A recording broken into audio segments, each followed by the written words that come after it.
माधवपुर गांव में एक टूटी सी झोपड़ी थी जहां रामू नाम का एक कुम्हार अपनी पत्नी सरिता और अपने बेटे दीपक के साथ रहता था। रामू बहुत मेहनती इंसान था जो मिट्टी के सुंदर सुंदर बर्तन बनाता था। अरे ओ सरिता, जरा सुनो तो। हाँ जी, बोलिए, क्या बात है? आज गर्मी बहुत है।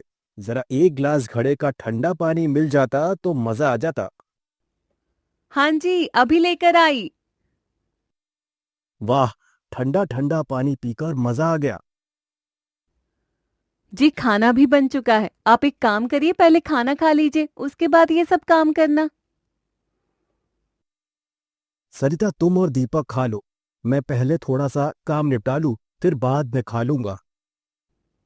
काम के साथ साथ खाना भी जरूरी है, लेकिन आपको तो ये मिट्टी के बर्तन बनाने से फुर्सत कहाँ, खाने की भी सुध नहीं है आपको। हाँ हाँ, मैं जानता हूँ। लेकिन काम को आधे बीच में छोड़कर मैं कैसे जा सकता हूँ? आखिर ये सब मैं तुम लोगों के लिए ही तो कर रहा हूँ। सालों से आप हर रोज मिट्टी के बर्तन बनाते आ रहे हैं, लेकिन फिर भी घर के हालात वैसे के वैसे ही हैं। आप ये देखिए, मैंने 2 सालों से वही साड़ी पहनी है। अरे अपना नहीं तो अपने बेटे का सोचिए। मैं तो कहती हूँ ये मिट्टी के बर्तन बनाने का काम छोड़कर कोई दूसरा काम करिए, कम से कम कुछ राहत तो मिलेगी हमको। मेरे पिताजी, दादाजी और इनके पिताजी भी कुम्हार ही थे। मेरी ही तरह मिट्टी के बर्तन बनाया करते थे। तुम चिंता मत करो, देख लेना, बहुत जल्द मेरे इस काम से हमारी किस्मत बदलेगी।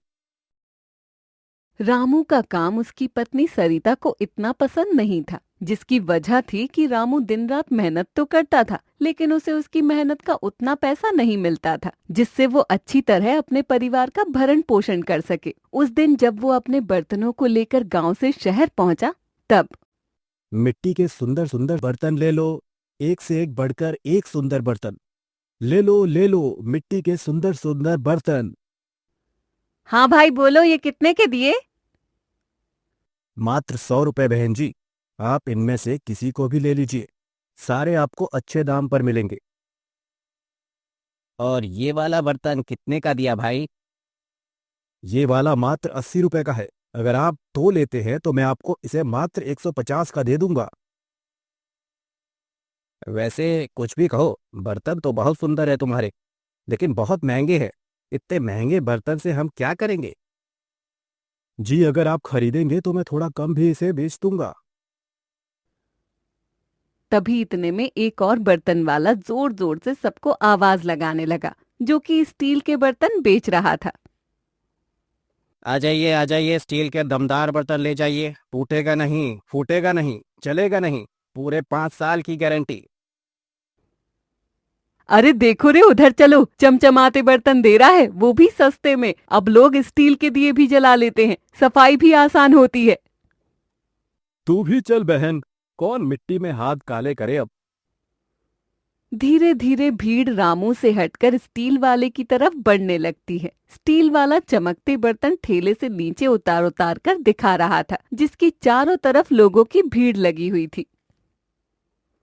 देखिए बहनों, ये रहा स्टील का भगोना। इसकी चमक देखो, सिर्फ 200 का था, आज सिर्फ 150।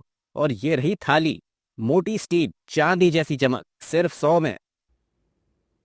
एक तरफ लोग उस स्टील वाले के बर्तन खरीदने को तैयार थे, तो वहीं दूसरी तरफ रामू के बर्तनों को खरीदना तो दूर, लोग उस तरफ देख भी नहीं रहे थे। कभी मेरी मिट्टी से लोग घर सजाते थे, अब यही लोग उस मिट्टी से मुंह मोड़ रहे हैं। इतने में एक छोटा सा बच्चा अपनी माँ का हाथ छुड़ाकर रामू के पास पहुंचता है।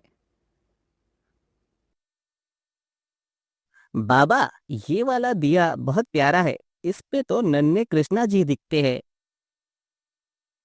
ये तो बस 20 का है बेटा। मेरे पास 20 रुपए हैं, आप इसे रख लो और ये दिया मुझे दे दो। उस बच्चे ने जैसे ही दिया खरीदने के लिए पैसे आगे बढ़ाए ही थे कि तभी उसकी माँ ने उसे ऐसा करने से रोक दिया। गोलू बेटा, ये क्या कर रहा है तू? ये सड़े हुए मिट्टी के बर्तन के लिए 20 रुपए खर्च कर रहा है। इसे नीचे रख और घर चल। पर माँ, मुझे वो दिया पसंद आया, मुझे लेना है। मैंने मना कर दिया ना तुझे। चल अब घर चलो। दोबारा दिया लेने की जिद की तो सोच लेना, मुझसे बुरा कोई नहीं होगा।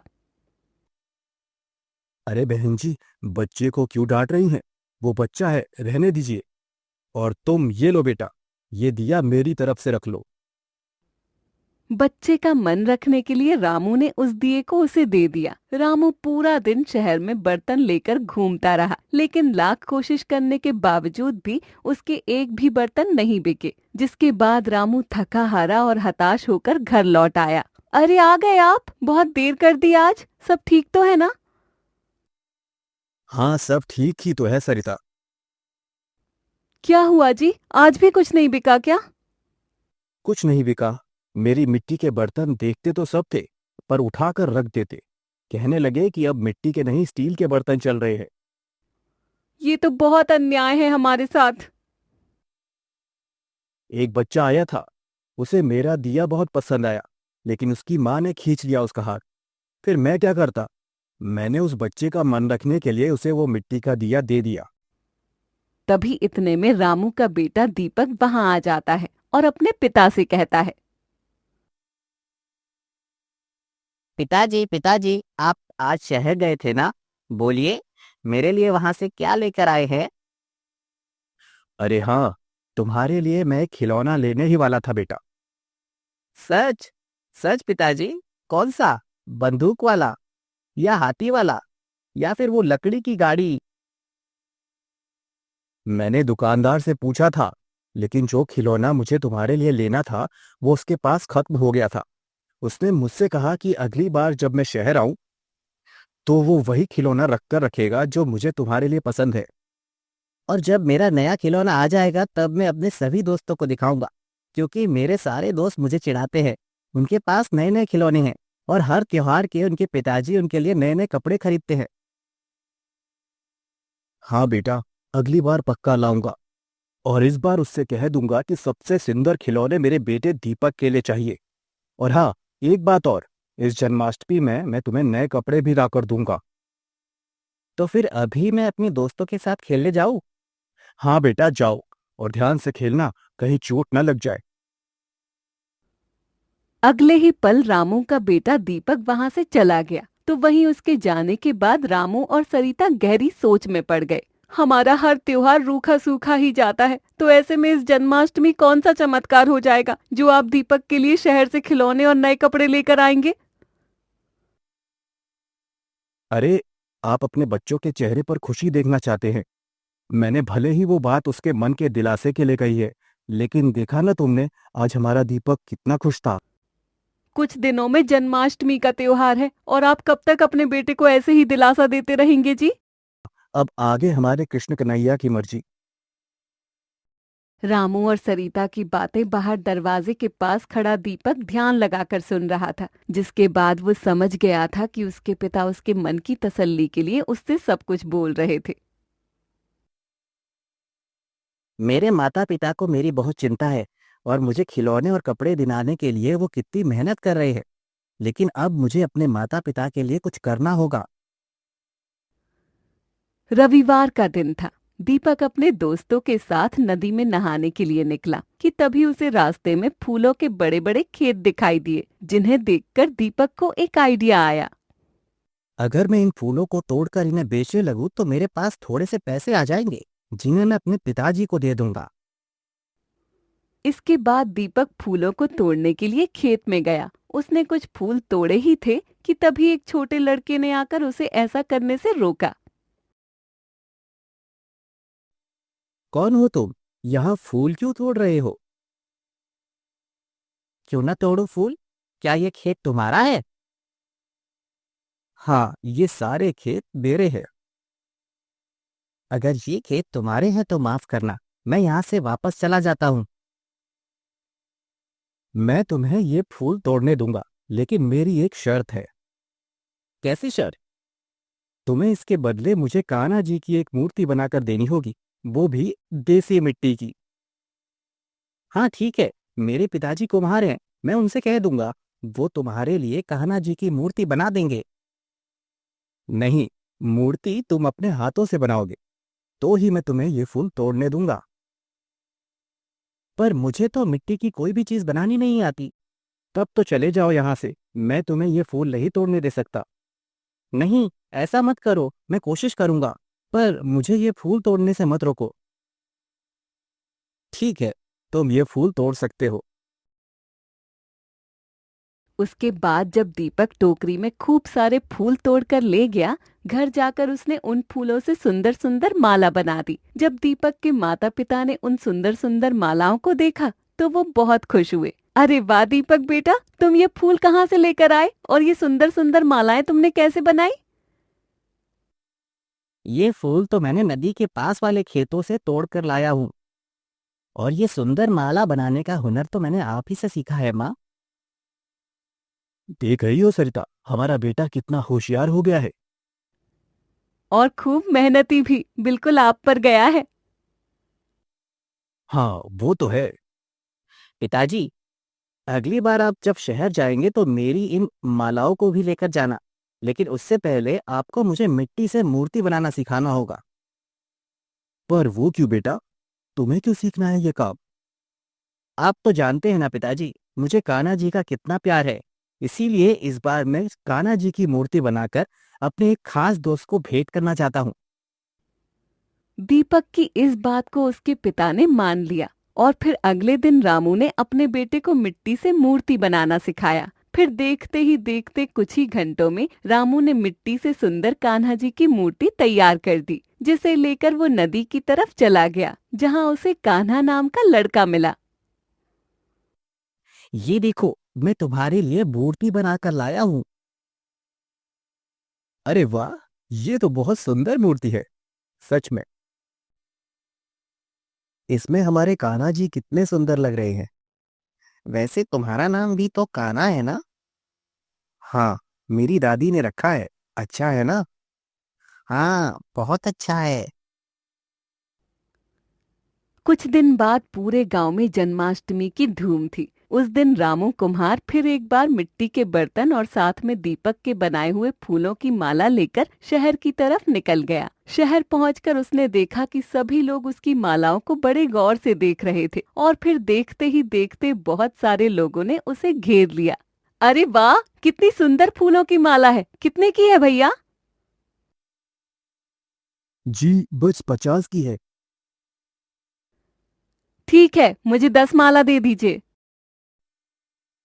अरे, इन फूलों से तो बहुत ही अच्छी सुगंध आ रही है। भैया, 10 माला मुझे भी दे दो। मुझे पूरी 15 माला चाहिए। देखते ही देखते लोगों ने रामू की सारी मालाओं के साथ मिट्टी के बर्तन भी खरीद लिए। आज ये सब देखकर रामू हैरान था। उसे अपने कानों पर विश्वास ही नहीं हो रहा था कि माला के साथ उसके मिट्टी के बर्तन भी इतनी जल्दी बिक सकते हैं। मिट्टी के बर्तन और फूलों की मालाओं को अच्छे दामों पर बेचकर रामू को बहुत मुनाफा हुआ। आज तो सच में चमत्कार हो गया। अब मैं अपने बेटे के लिए खिलौने ले जाऊंगा, खूब सारी मिठाइयां ले जाऊंगा और अपनी पत्नी के लिए नए कपड़े भी ले जाऊंगा। फिर क्या था, रामू ने उन पैसों से कपड़े, खिलौने और मिठाइयाँ खरीदी। फिर गांव की तरफ निकल पड़ा, लेकिन रास्ते में जाते वक्त कुछ चोरों की नजर उस पर पड़ी, जो हाथों में धारदार हथियार लेकर उसके सामने आ धमके। चल, अब तेरे पास जो कुछ है सब हमारे हवाले कर दे, वरना हम तुझे मार डालेंगे। मैंने ये पैसे बहुत मेहनत से कमाए हैं। मैं किसी कीमत पर इसे तुम्हारे हवाले नहीं करूंगा। नहीं करेगा तो मैं तुझे जान से मार डालूंगा। चोर रामू को मारने के लिए जैसे ही आगे बढ़ा, वैसे ही कान्हा नाम का एक लड़का वहां पहुंचा और उसने अकेले ही चोरों को सबक सिखाकर वहां से भगा दिया। कान्हा की बहादुरी को देखकर रामू के पैरों तले जमीन खिसक गई। बहुत बहुत धन्यवाद बेटा, आज तुमने मेरी जान बचा ली। लेकिन मुझे यकीन नहीं होता कि इतना छोटा होने के बावजूद भी तुमने उन सच चोरों को कैसे भगा दिया। हमारा आत्मविश्वास ही हमारी शक्ति है, और मैं आत्मविश्वास से भरा हुआ कान्हा हूं। मेरा भला ये चोर क्या बिगाड़ सकते थे। इतना कहकर कान्हा वहां से चला गया। और रामू घर वापस आ गया। घर वापस लौटकर रामू ने अपने साथ घटी सारी घटना सरिता और अपने बेटे दीपक को बताई। भगवान का शुक्र है कि आप ठीक हैं। हाँ, अगर वो लड़का मेरी मदद नहीं करता तो वो मुझसे मेरा सारा धन लूट लेते। हाँ जी, सही बात है। तुम अब मुंह लटका के क्यों खड़ी हो? देखो, आज मैं शहर से तुम लोगों के लिए क्या क्या लेकर आया हूँ। अरे वाह पिताजी, आप तो मेरे लिए खिलौने लेकर आ गए। और ये नई साड़ी मेरे लिए है ना? हाँ बाबा, ये तुम दोनों के लिए है। आज शहर जाकर फूलों की माला के साथ साथ मिट्टी के बर्तन भी बिक गए, वो भी बहुत अच्छे दाम पर। लगता है आज कान्हा जी ने हमारी सुन ली। जन्माष्टमी की उस रात मौसम बदलने लगा। अचानक तेज तूफान आ गया, जिस कारण रामू और उसके घर वाले घबरा गए। तभी अचानक घर के दरवाजे पर एक हलचल हुई। रामू ने दरवाजा खोला तो वहाँ कान्हा नाम का एक लड़का खड़ा था, जिसने अपने हाथों में भगवान की मूर्ति को पकड़ा हुआ था। अरे बेटा, तुम इतनी रात को यहाँ क्या कर रहे हो? पिताजी, ये तो कान्हा है। ये वही लड़का है जिसने मुझे अपने खेतों से फूल तोड़ने दिए। इसे तो मैं भी जानता हूँ, ये वही लड़का है जिसने मुझे उन चोरों से बचाया था। लेकिन ये इतनी रात को यहाँ क्या कर रहा है? इसका मतलब आपको मेरा आपके घर आना अच्छा नहीं लगा? ऐसी बात नहीं है बेटा, हम लोगों ने अभी तक व्रत भी नहीं तोड़ा है। आओ अंदर आओ, आज हम तुम्हारे साथ जन्माष्टमी मनाएंगे। उन लोगों ने कान्हा को घर के अंदर बुला लिया कि तभी अचानक तूफान शांत होने लगा और अगले ही पल वो लड़का वहाँ से गायब हो गया। इसी बीच दीपक ने जमीन पर देखा, जहाँ पर सुंदर सुंदर फूल गिरे हुए थे, जिनसे बहुत ही मनमोहक खुशबू आ रही थी और जिन फूलों के पास कान्हा जी की मूर्ति मौजूद थी। अरे वो लड़का कहाँ गायब हो गया? और ये फूल यहाँ कैसे आ गए? आज हमारे साथ इतना कुछ हो गया और आपको अभी तक समझ नहीं आया कि वो लड़का कौन था? मैं समझ गया हूँ माँ। वो हमारे भगवान कान्हा जी थे, जो हमारी मदद करने और हमें अपना आशीर्वाद देने के लिए हमारे घर आए थे। हाँ बेटा, एक बच्चे के रूप में आज कान्हा जी ने हमें दर्शन दिए हैं। हाँ सरिता, आज कान्हा जी के दर्शन पाकर हम धन्य हो गए। जन्माष्टमी के दिन कान्हा जी ने एक छोटे बच्चे के रूप में रामू के परिवार को दर्शन दिए, जिसके बाद रामू के मिट्टी के बर्तनों का काम जोरों शोरों से चलने लगा और रामू के परिवार में फिर से खुशहाली आ गई।